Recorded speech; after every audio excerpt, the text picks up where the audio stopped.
The film, Fracture, has been explained on the channel MovieBuzz. The story begins with Ray, the main character, who can be seen in the car with his family. He is accompanied by his wife and daughter. They're on their way back to their house. They had visited Ray's parents and were on their way to their house. Ray and his wife are discussing the heated disagreements in their marriage because they are having marital problems. At the same time, Ray's daughter informs her that she needs to use the restroom.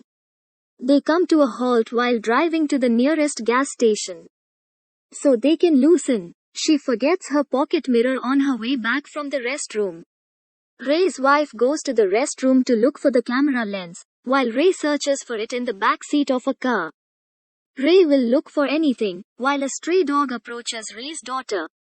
It barks as it approaches the front door, frightening Ray's daughter. She began to rise in the opposite direction.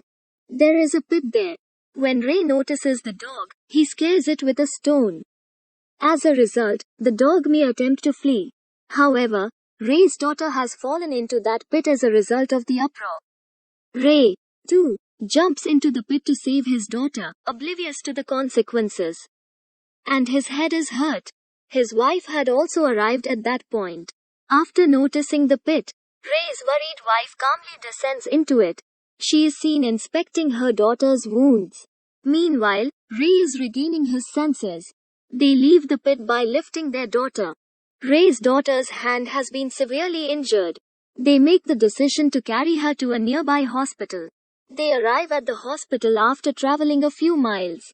They meet with a doctor who tells them, "Ray, your daughter's hand is broken. It means that the hand's bone has broken as a result of the fall. The hand will be plastered. But a CT scan of your daughter's head is required as a precaution, so that it can be ensured that the head has not been injured." Head scanning takes place in the basement. Ray sends his wife and daughter to the basement for an examination while he sleeps in the waiting area. Because he is exhausted. After an hour, he wakes up and asks the hospital staff if he can meet with his wife and daughter because time has passed.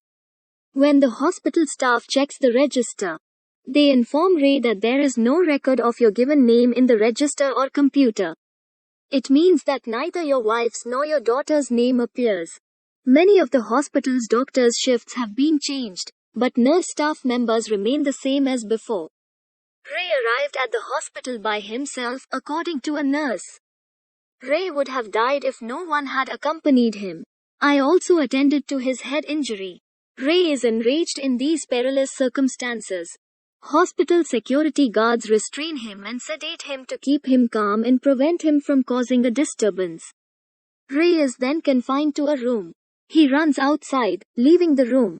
After becoming aware of the drug's intoxication, stopping two police officers and gesticulating, he describes the incident in detail to them. Finally, he persuades the police officers to conduct an investigation. A police officer follows him into the hospital for further investigation. Ray arrived alone, unaccompanied by any member of the family. It is revealed. Ray claims that we were at the gas station when my daughter fell into the pit by accident. He also reveals the remaining details. The officer decided to go to the gas station. They could get any hint. Ray and the police officers have arrived at the gas station together. When they notice the pit where Ray's daughter was injured after falling there, they attempt to apprehend Ray, because that pit was splattered with blood, and it was becoming clear that so much blood could not be wasted solely by falling down. It also cannot cause many stains. Ray grabs the guns of the officers who are about to arrest him.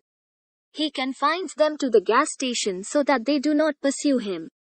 Ray now has possession of the gun. He goes to the hospital to find his daughter and wife. Ray suspects that hospital staff will have hidden his family so that they can smuggle their body organs out illegally or forcefully donate their organs to other patients. After some time, he arrives at the hospital. He moves into the basement after arguing with security.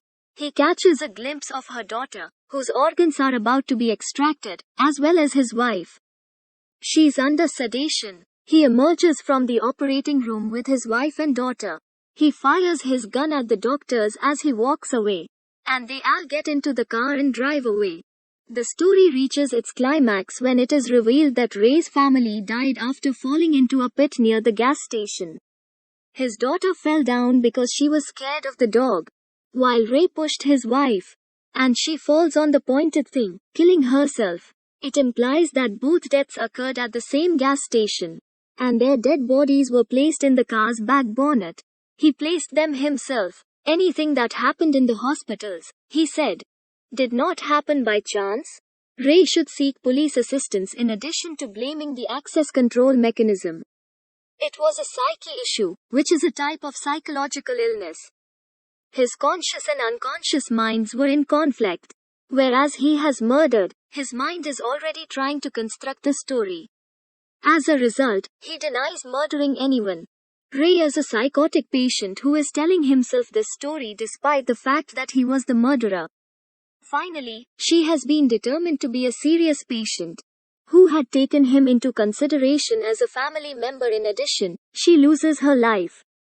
If you like the explanation, please leave your thoughts in the comments section.